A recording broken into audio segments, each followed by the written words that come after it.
All right, everyone, welcome back to the next episode of the Q&A series. Let's not waste any time and get straight into it. So our first question for today comes from Just Shreves, who asks, about the dwarves of the New World in Lustria/Nagarond, are they common, if not there at all? And if so, what are their relations to the races that live there, such as the lizardmen and the dark elves? And have there ever been dwarves that use magic and tolerate it? So there are no dwarf holds / kingdoms in the New World. There are none in Lustria or Nagaroth. That being said, there are dwarves living in some of like the coastal towns and of like Lustria, like Skeggy or those like New World colonies. And there are of course dwarven slaves that are used by the Empire of the Dark Elves. As for relations, well, dwarves absolutely hate the dark elves. They despise them. Dwarves do not like slavery. They really don't like slavery of their people. That is a big no-no, and really cuts into their honor culture something fierce. So, yeah, I would say the dwarves are not fond of the dark elves and would do everything they could to wipe them out if they weren't so far away. As for the lizardmen, when the lizardmen and the dwarves bump into each other in the New World, it's almost always because the dwarves have participated in some expedition and stolen a bunch of artifacts and golden trinkets from the lizardmen. And one of the things that they stole is something that the lizardmen actually care about. So the lizardmen go after them to wipe them out.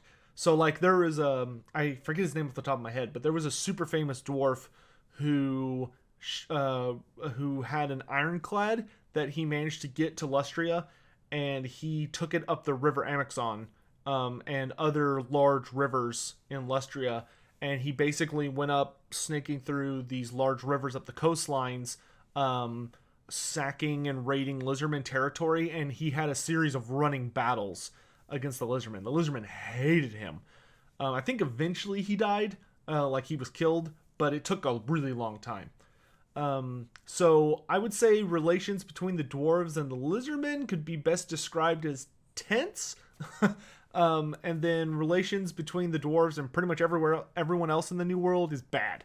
But there are so few dwarves there compared to, everywhere but Ulthuan that's not even funny.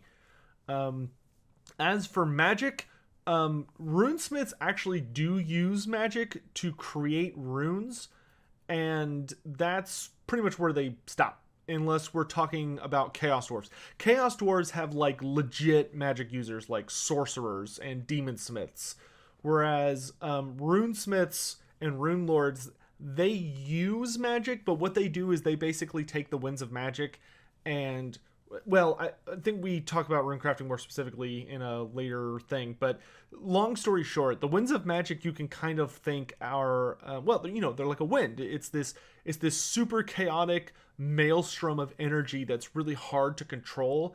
And what runecrafting is literally the dwarves use these really intricate designed carvings that were taught to them by the ancestor gods, who in turn seem to have learned them from the old ones. And what it does is they create these designs that it's basically like creating a mold whenever you're gonna like make a cannon or an axe or any kind of thing that you would use molten metal for.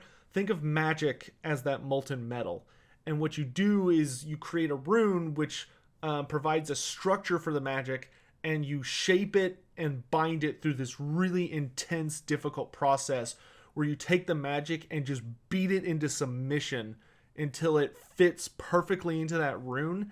And basically what it does is it eliminates all of the chaotic randomness of the magic and purifies it to a really, really clean form that is 100% predictable, 100% controllable, and has like a specific function. So, instead of magic being like, imagine if you just took a bunch of different powders from a bunch of different materials, you dumped them into a crate, and you're like, all right, I'm going to make a grenade out of this. So you like pack them up, light it, throw it. You have no idea what's going to happen. It might fizzle out, might make a really big bang, could create poisonous fumes. You don't know what's going to happen. The dwarves instead shift through all that to get the exact desired material and pack it all together and like, this is what I'm going to make. And it's flawless. And so that's runecrafting is the use of magic, but they're not wizards because they don't rely on the winds of magic. Once a rune has been crafted, most runes are eternal or will last until like the actual rune work is like broken or corrupted in some way. Because what it literally does is it takes from the winds of magic what it exactly needs to function. And it's like a really precise mechanism. So whenever someone asks like, do dwarves use magic? Not in the sense that you would be thinking, no. Runesmithing does require the use of magic, but it is a super arduous process. It's very dangerous and takes a really long time, but they don't cast spells or anything like that. The closest thing to casting spells are Anvils of Doom. That's the rune lords that have Anvils of Doom are the closest thing dwarves have to wizards, in that they are these, the anvils are, you literally take like a rune which looks like a brand and you lay it on the anvil and you take your hammer and go boom, and when you smack it with that rune hammer, it causes the magic in the rune you were holding to just be discharged. So it has an effect, but it's like super explosive. And they're in runes, in Anvils of Doom, which is called rune smiting.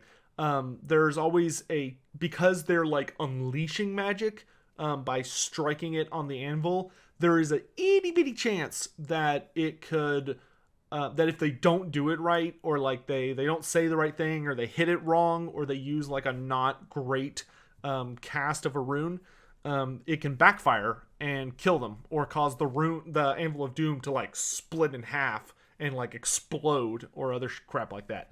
So, but yeah, are there dwarves that use magic and tolerate it? Chaos dwarves. Because if a dwarf uses magic and they mess up, they turn to stone. So, there you go. All right, moving on. Zach B. Sane. There's a name I am always happy to see. What would the Dawi think of lizardmen? So, the dwarves do not remember the lizardmen as what the dwarves don't remember the role the lizardmen played in their history. It's too far back for even them to remember. They hadn't like started recording their history yet. So they essentially find the lizardmen to be this really ancient, primordial, dangerous race who are the guardians of things that the dwarves desire. Because the lizardmen have a ton of stuff that's made out of gold or contains ancient knowledge, and those are the two things the dwarves want more than anything else. So relations between the two races in the modern day are virtually non-existent after Carrick Zorn was wiped out. And even if they did exist, they likely wouldn't be friendly. The dwarves are very greedy for gold. Like, the dwarves even have a specific word in their language that basically stands for gold lust. And if you ever want to learn about it in detail, I would heavily recommend reading the War of Vengeance series, or the War of the Beard, because there was a dwarf king who was the he was the king of I think they're called the Scaranari, which are the hill dwarves. He fell hard into gold sickness, and when a dwarf falls to gold sickness like really bad, it is not good. Like they go freaking crazy. So and ultimately the dwarves are very, very greedy, and the lizardmen really don't like when people touch their stuff. That is vaguely what led to the wiping out of Carrick Zorn. Because Carrick Zorn was the original hold of the dwarves. It was their first hold. It's where like they were born by the old ones, and where the ancestor gods emerged from the glittering realm, and that's where their journey north began. And Carrick Zorn was like a flourishing hold, and it's very important to the dwarves culturally and historically, but it got wiped out by the lizardmen because it presumably was wiped out by the lizardmen because of their greed. Though there are some shenanigans, like we learn what happens to it vaguely during the War of Vengeance series, but the person who tells them that it was wiped out by lizardmen is not a reliable source. It is someone who is lying for very important reasons. So it was either wiped out by demons, or one of two things happened. Either Karazhan was completely wiped out by demons of Tzeentch, or it was manipulated by demons of Tzeentch into taking things they should not have, and it started a war with the lizardmen, and the lizardmen wiped them out. One of those two things is what happened to the dwarves of Karazhan. They were corrupted, essentially, by their own greed. Kaz Thompson asks, what are the dwarves' opinion on the Tomb Kings, and will they ally with them, or do they just hate them for being undead? So, the dwarves don't have any friendly relations with the Tomb Kings. I should say nobody has friendly relations with the Tomb Kings.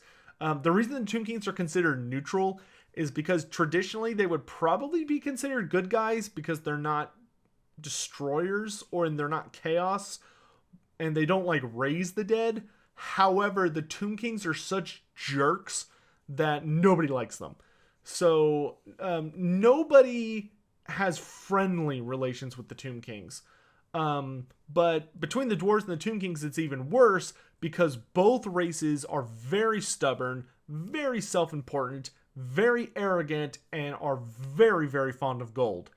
Plus, the dwarves really don't like the undead. They find it super unnatural and very disturbing to them on a super fundamental level. That being said, the Tomb Kings and the dwarves have worked together throughout history, especially when they're dealing with vampire counts. Not necessarily von Karstein's, but other vampires. The dwarves have found common cause with the Tomb Kings in the past. I should note, though, that there's the only really famous, and there's also a dwarf Tomb King, which is really funny. Because you have to remember that Tomb Kings are defined that they were people who lived in Nehekhara that were buried using certain burial rites and rituals that Nagash accidentally resurrected, and because of their rituals, they came out as a really specific kind of undead. And one of them was a dwarf who's basically the Warhammer World's version of Moses.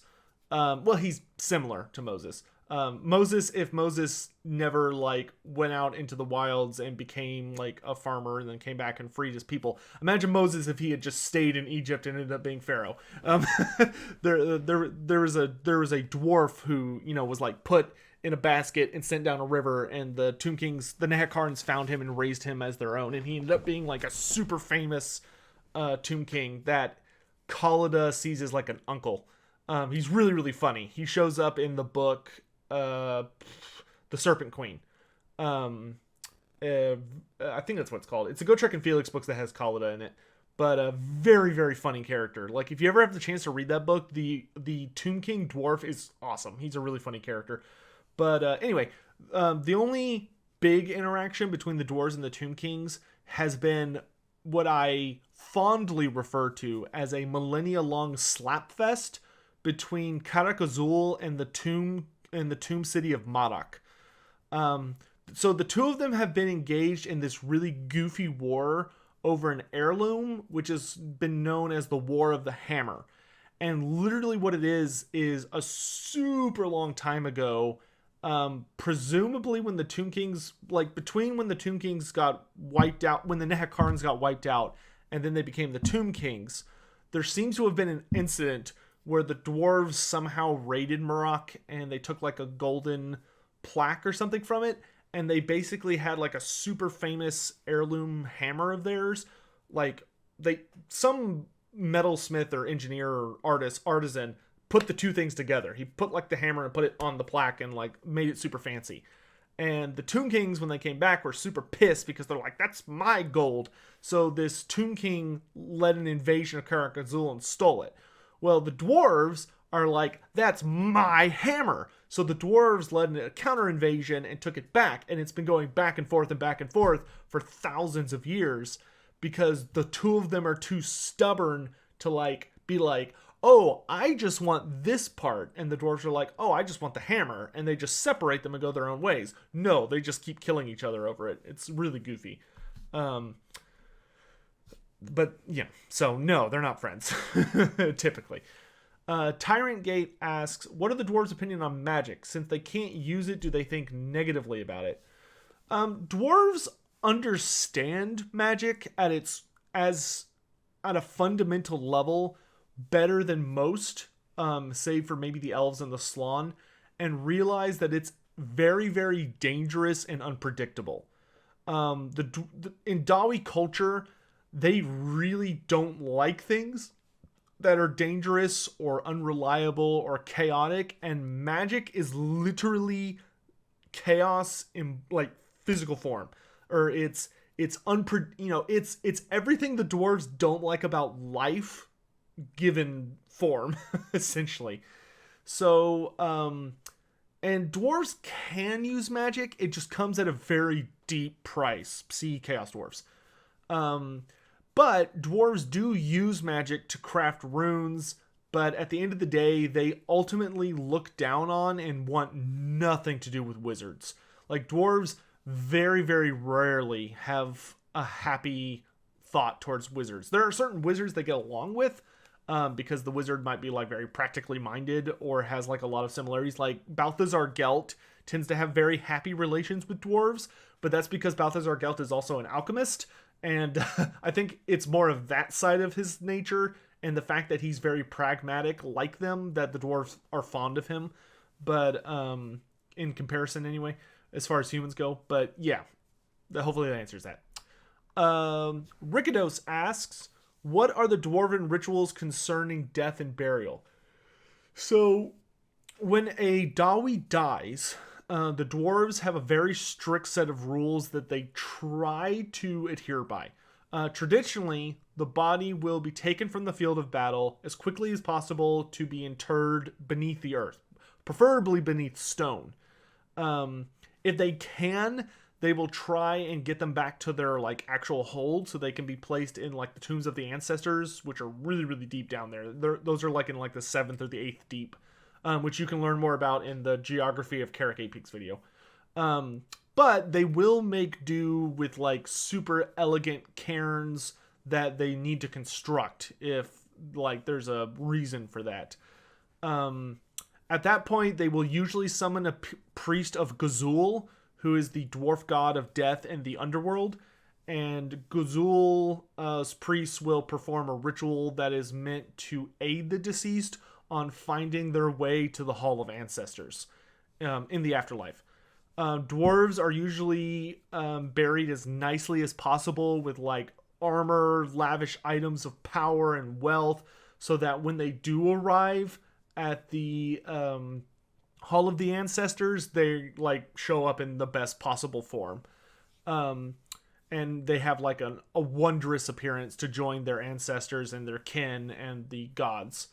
And of course, one of the most important things is that usually the highest quality stein of beer that can be procured is like presented at the funeral. You know, the kind of like it plays a fundamental part of the ceremony.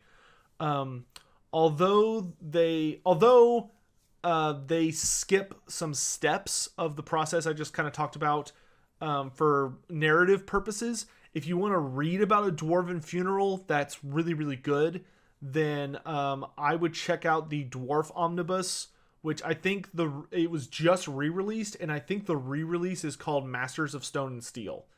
Because it used to just be called Dwarves, but now it's called Masters of Stone and Steel. And I forget which story, I forget which of the stories in the omnibus it is, but it's the one about the king of Zufbar. Like, it literally is his life story. And there's a really, really detailed funeral scene in it that's really good. Curse Fanatic says, what are some of the lesser known dwarf holds? Are there any in the New World or near Cathay? So there are actually a surprising amount of dwarf holds, or at least mines, in the Mountains of Morn. So a few of them, unfortunately, have been on the receiving end of the Ogre Kingdoms, like Karak Vrag, which was wiped out by a tyrant named Trug Leg Chomper. But it took centuries for that ogre tribe to like get the dwarves out and kill them all and take all their riches. Some others that have fallen to the ogres or other creatures or nastiness out in the Mountains of Morn, which are super dangerous, holds like Krakatin and Karak Azorn. There are, of course, surviving holds that are still in the Mountains of Morn, and they are fabulously wealthy. Because the thing about the Mountains of Morn is that the Mountains of Morn have grotesque amount of riches. They're just really, really dangerous. So the thing is that the dwarf holds that do exist in the Mountains of Morn are so secretive that they have never appeared, that are still functioning, that they don't appear on any maps. So like, I can't tell you what they're called or where they are in the Mountains of Morn, because all of the maps of the Mountains of Morn are from the perspective of the ogres or like men, and they don't know where any of the dwarf holds are because the thing that they rely on in the Mountains of Morn is stealth and secrecy. They use like runes of concealment to keep themselves hidden as best as possible. But are there dwarf holds there? Yes. In the New World, no. There are no dwarf holds in the New World. We talked about that earlier. And then Cathay, if you go east of Cathay, you're not going to find any dwarf holds. Or, sorry, east of the Mountains of Morn. You're not going to find any. Dwarf holds are in mountains, period. Dwarves tried being hill dwarves once. Before the War of Vengeance, they didn't like how that ended. It did not go well once the war started. So, no, there's no dwarves like in Cathay that have holds. There might be like dwarven ambassadors in Cathay, but that's like as best as you're going to hear. What are some of the lesser known dwarf holds? Oh, wait, I just answered that one. Next question. Zach Bisane, again, who asks, do dwarf muskets have rifling in their, like their cannons do? If so, should this translate to better range in Total War Warhammer? So I assume they do. I'm not 100% sure. I don't think Games Workshop ever like explicitly went into the engineering of dwarf technology a lot of the time. Because at the end of the day, the dwarves have shared their techniques for rifle making with men in the lore. And the reason Empire weaponry tends to outrange Dwarven weaponry is because the dwarves create something and then they shared it with men for whatever reason. Either like for trade or because they wanted men to act as like a better bulwark for them, or they just wanted to be nice. But the thing is that dwarves technology advances super slow because they want to make sure it's absolutely necessary that they make a change, and their culture is all about if it ain't broke, don't fix it. You know, they make augments, so to speak, to like cannons and guns and stuff very, very slowly. Whereas humans are like, shit, like, let's put in more powder, let's make the gun longer, let's do these weird engineering crap, let's make it out of bizarre metals, like, let's just try everything. And then, of course, you have the Skaven that are the extreme side of that scale. So humans tend to have longer range cannons and even guns because, you know, the thing is that humans are willing to adapt within, like, you know, when a man came out with the Hochland long rifle, which are these crazy huge rifles that the men of the Empire have, and Hochland is, of course, very, very famous for. They're basically sniper rifles, and I think they can either compete with or are better than Jezzails. I think they may have, like, shorter range than Jezzails, but they're more accurate and less prone to exploding. Like, the first time somebody made that and, like, used it once, humans were like, oh man, that's amazing. And they, like, started, like, mass producing that shit. In Dwarven culture, if you did that, dwarves would be like, what the, like, this is like a disgrace to the ancestors, and, like, they would be super mad about it. And that engineer would have to endure a lot of, like, cultural frowning and would have to, like, spend the next 100 years of his life proving that it's a reliable, worthwhile augment. It has no downsides. It's easy to do, works better, yada yada yada yada. So that is why dwarves tend to have better aim, or not better aim, range. So should they have longer range in Total War Warhammer? Probably not. They should just have better accuracy. Because the thing with Dwarven weaponry at the end of the day is that Total War Warhammer has one huge flaw when it comes to, like, making the lore and the tabletop game into a live action game, and that is that weapons don't misfire. There is zero chance in Total War Warhammer that you will shoot a cannon or shoot a gun or whatever, and it's either not going to fire or it blows up in your hands and kills you. There is a 0% chance of that. If you play tabletop, for instance, and you're playing like Skaven, there is a 1 in 6 chance that your weapons are going to just screw you every time you fire. Like they're way more devastating than dwarf weaponry, but they are hilariously unreliable. Whereas dwarf weaponry, the odds of a dwarf weapon misfiring are virtually non-existent. So that's kind of more of what the dwarves are about, is reliability, which kind of hurts them in a live action game.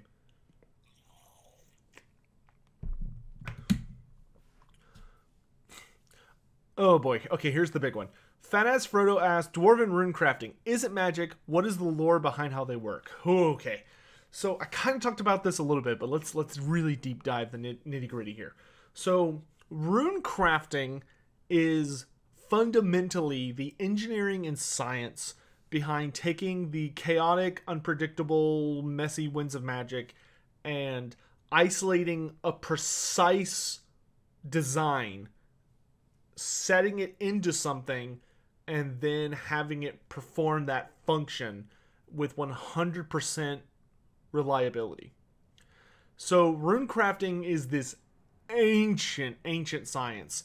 And unfortunately, the dwarves suffer heavily from a culture of they used to know everything about runecrafting, but have lost more and more knowledge as time goes on, and runecrafting has become more difficult as time goes on. Partially due to the fact that some of the knowledge has been lost, and partially due to the fact that because of the elves creating the vortex to siphon winds of magic out of the world so that demons can't manifest themselves, there wasn't enough magic to power many of the old dwarf runes. So like they just stopped working because there wasn't enough charge in the air to activate them. But the way runecrafting fundamentally works is, so first you design a rune. And when you design a rune, it has to have a super specific purpose in mind. A dwarf can't just be like, I want to make a rune that is going to make it harder for me to die. Like I want to make a rune that makes me tougher and make a squiggle and then like some magic and you're done. That's not going to work. It's going to blow up and you're going to die. So you have to figure out the precise function of the rune. Like I want this weapon to burn or like be on fire, or I want these when this cannon fires for this cannonball to be naturally drawn to the target chosen by the man who fires it, or I want this hammer when thrown to sense the bearer's purpose so that when he desires it, it flies back to his hand, which is like the rune of flight. Or, I want this rune to mess with the very way light interacts with this stone thrower so that when light hits the stone thrower, it bends around it so that the stone thrower is functionally invisible from a certain distance. Yada, yada, yada, yada. So once you have the purpose of a rune, you then have to design the rune. And that is an arduous process. Because designing a rune is very, very dangerous and requires like 200 to 300 years of rune lore and knowledge to even hope to achieve. What most dwarves do is that they copy rune work from other dwarves. So like the rune of iron is the first rune that every dwarf runesmith learns. It's the first rune you learn, no matter what. And it's a very, very simple rune. What the rune of iron does is when it's crafted into a piece of armor, it basically increases the density almost, or the protectiveness of that armor by a degree. So essentially, it just makes it harder and more difficult to dent. It protects the bearer. So, but there are rules to runecrafting. So like the rune of iron makes something denser, more difficult to break, or it makes it better at repelling damage. But you can make multiple runes of iron. The rune of iron is a very, very simple rune. But the thing about runes is they have to be precise. So we'll just keep going down the process. So to craft, like, say, a rune of iron into a piece of armor, a chest plate, the first thing that's most important is that the chest plate has to be made out of the proper material. You cannot craft runes into, like, wood. It has to be crafted into metal. And on top of that, it has to be very pure metal. It has to be, like, super specific stuff. You can runecraft into, like, steel or iron or other metals, but it has to be really high quality.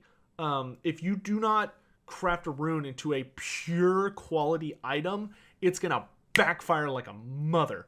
Like, it'll blow up. Literally, it'll, like, the moment you try and craft the magic into the rune, it's literally gonna explode and blow your hand off or kill you.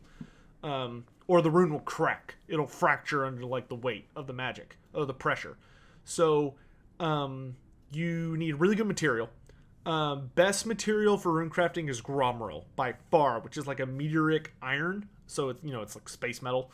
But it is the best at channeling the winds of magic. So it's super, super good. Other materials that are really, really good for runecrafting are iron is super good for runecrafting once it's fully purified.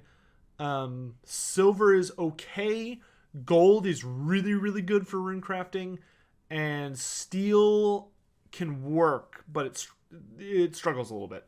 The best by far are iron, gromril, and gold, and then silver and steel. Then pretty much everything else is below that, like, gems or rare metals that wouldn't necessarily be on that list that you could, like bronze, stuff like that. And then below all of that is lead. Lead is just anti-magic. Like, whenever you're working with a material and you want to make it super resistant to magic, or like it dense, or it is anathema to the winds of magic, it deadens it, you want lead. So sometimes you'll see lead in runecrafting because it will funnel the magic in a specific way. So you get the right material. It has to be very, very high quality. So once you have this high quality material, then you begin the actual crafting of the rune. And the fundamentals behind runecrafting is that there is a specific design.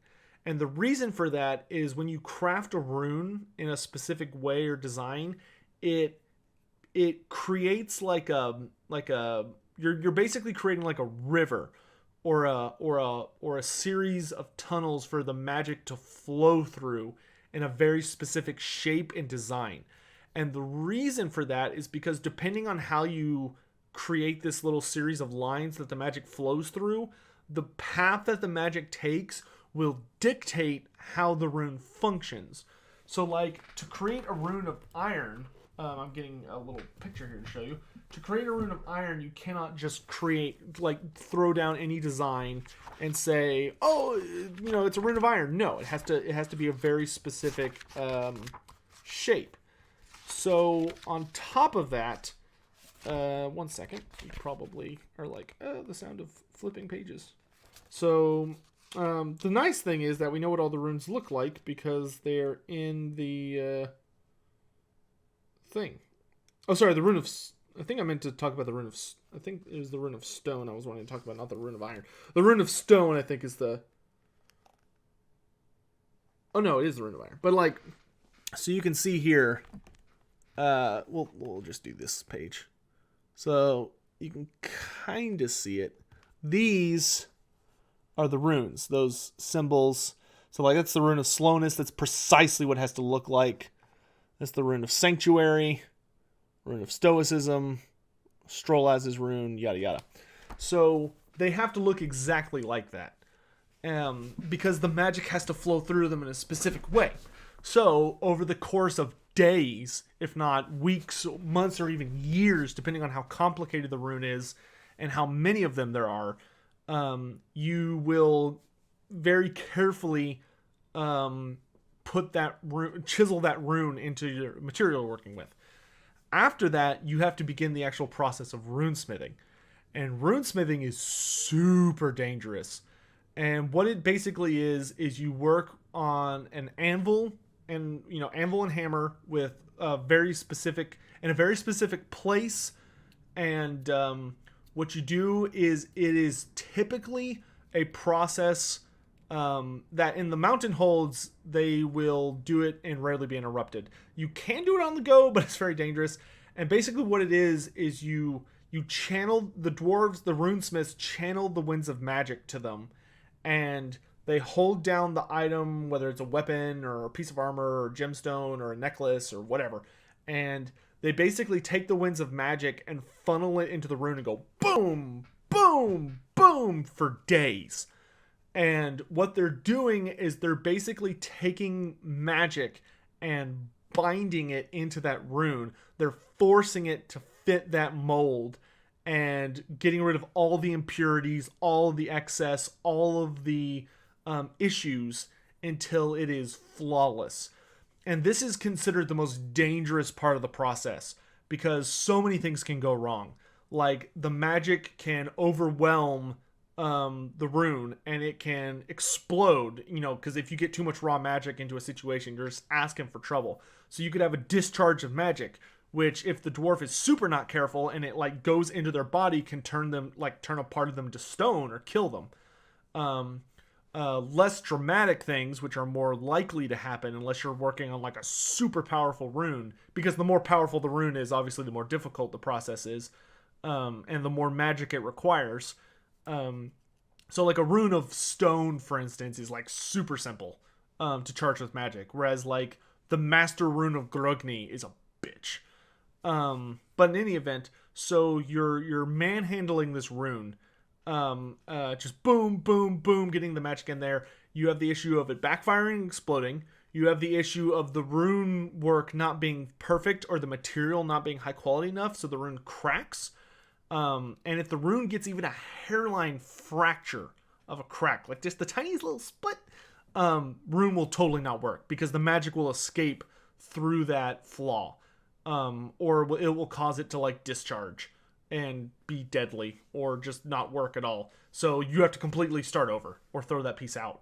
So the rune can crack, the magic can go out of control. If you didn't craft it right, the rune will have like impurities in that it won't function properly, if at all.